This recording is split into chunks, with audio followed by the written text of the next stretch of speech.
ناظرین، آج بات کرتے ہیں ایک شاندار فرینڈشپ کی، دو عظیم ہستیوں کی، دو عظیم دوستوں کی۔ یہ بڑی کمال کی داستان ہے، اور یہ کون سی شخصیات ہیں؟ میرے نبی کے پہلے خلیفہ سیدنا ابو بکر صدیق رضی اللہ تعالیٰ عنہ صحابہ میں سب سے افضل ہیں، مگر کیا آپ جانتے ہیں کہ ایمان لانے سے پہلے بھی جوانی کے عالم میں ہی وہ نبی پاک علیہ الصلوۃ والسلام کے بہت قریبی ساتھی تھے۔ سایہ مصطفیٰ ابو بکر یار غار مصطفیٰ ابو بکر خلیفۃ المسلمین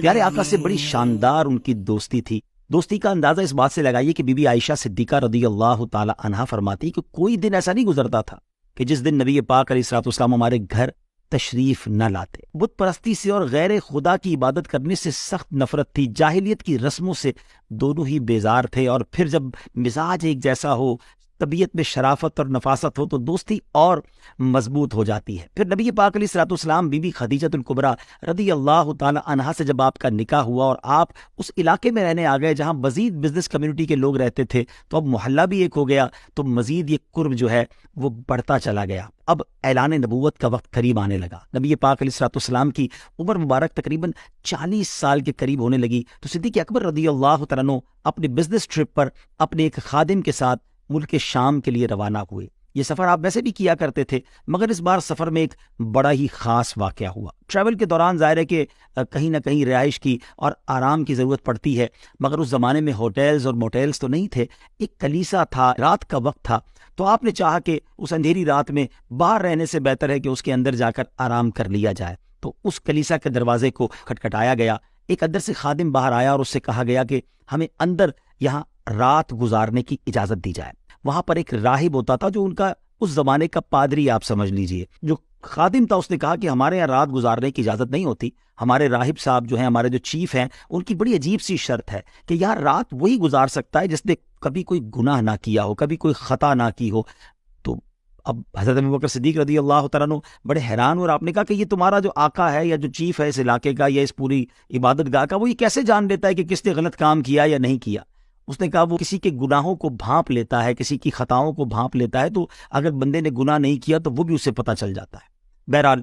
انہوں نے کہا کہ جا کے پوچھ لو، اگر اجازت ہے تو ہم آ جاتے ہیں اندر۔ تو اب یہ خادم اندر جا کر بتانے لگا کہ دو لوگ آئے ہیں، ایک آقا ہے، ایک غلام ہے، بزنس ٹرپ پر نکلے ہیں، مکہ سے آئے ہیں اور وہ اس کلیسا میں رات گزارنا چاہتے ہیں۔ تو راہب فوراً چونک گیا اور کہا کہ پوچھو مکہ وہی بستی تو نہیں جو پہاڑوں کے درمیان یہ بستی ہے، اور آنے والوں کا نام بھی پوچھ کر آنا۔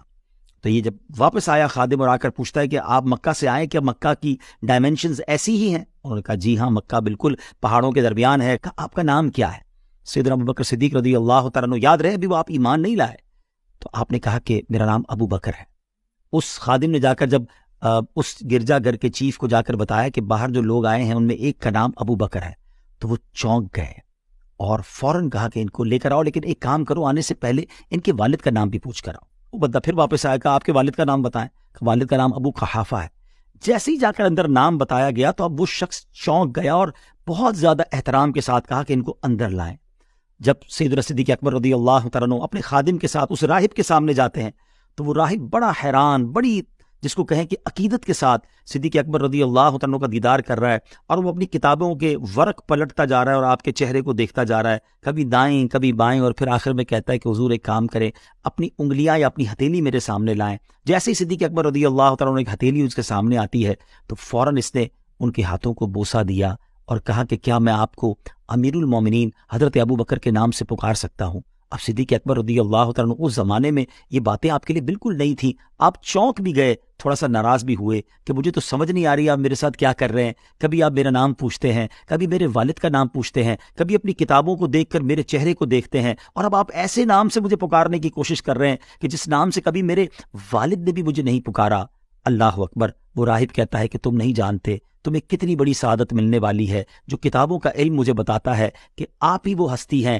کہ ان قریب جب آخری نبی صلی اللہ تعالیٰ علیہ وسلم مبعوث ہوں گے، آپ ان کے وزیر ہوں گے، اور ان کے دنیا سے پردہ فرمانے کے بعد آپ ان کے جانشین بھی بنیں گے۔ یاد رہے کہ جب آپ پر یہ اللہ تبارک و تعالیٰ کے فضل کا سورج طلوع ہو تو مجھے دعاؤں میں ضرور یاد رکھیے گا۔ حضرت ابوبکر صدیق بڑے حیران تھے کہ یہ کیسی باتیں ہو رہی ہیں۔ بہرحال رات آپ نے وہاں گزاری اور صبح جب آپ واپس جانے لگے تو ذہن میں یہی خیالات گردش کر رہے تھے کہ یہ کتنی عجیب بات اس راہب نے کہی ہے۔ اپنے ٹرپ کے بعد جب آپ مکہ مکرمہ پہنچے تو ابو جہل جو تھا اس سے ملاقات ہوئی۔ ابو جہل نے کہا، اے ابو بکر، تم جانتے ہو کہ تم جس کے دوست ہو جن کا نام محمد ہے کچھ دنوں سے بڑی عجیب عجیب باتیں کر رہے ہیں، وہ اللہ کی بات کرتے ہیں، وہ فرماتے ہیں کہ میں ایک ایسا دین لے کر آیا ہوں، اللہ کا پیغام لے کر آیا ہوں، اور بتوں کے خلاف بات کرتے ہیں، مجھے ان کی کچھ باتیں سمجھ نہیں آ رہی۔ اب صدیق اکبر رضی اللہ تعالیٰ عنہ سوچنے لگے، کچھ راہب نے بھی کہا تھا، ایک نئی خبر بھی مل گئی ہے۔ پیارے آقا علیہ الصلوۃ والسلام کو تلاش کرتے ہوئے ابو طالب کے گھر پہ جاتے ہیں،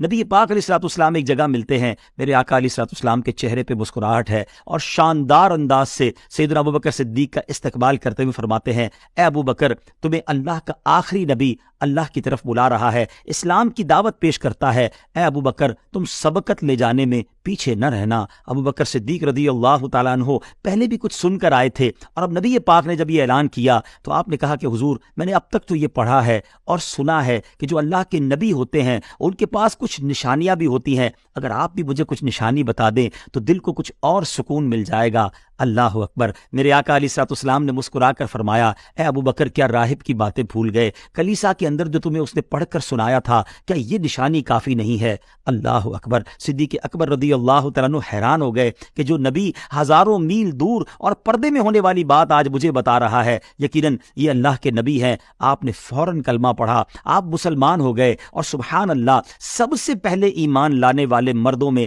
آپ شامل ہو گئے۔ اے میرے پیارے اسلامی بھائیوں، یہ کیسی دوستی تھی، یہ کیسی محبت تھی کہ اسلام لانے میں بھی آپ نے، جس کو کہتے ہیں نا، کسی پس و پیش سے کام نہیں لیا، فوراً لبیک کہا، اور پھر اللہ نے اس دوستی کو کیسا دوام بخشا کہ آپ یار غار بھی بنے، اور سبحان اللہ آج بھی یار مزار ہیں۔ اللہ کریم تربت صدیق اکبر پر کروڑوں رحمتوں کی بارش نازل فرمائے، اور ہمیں بھی ان کے صدقے نبی پاک علیہ الصلوۃ والسلام کی سچی محبت نصیب فرمائے۔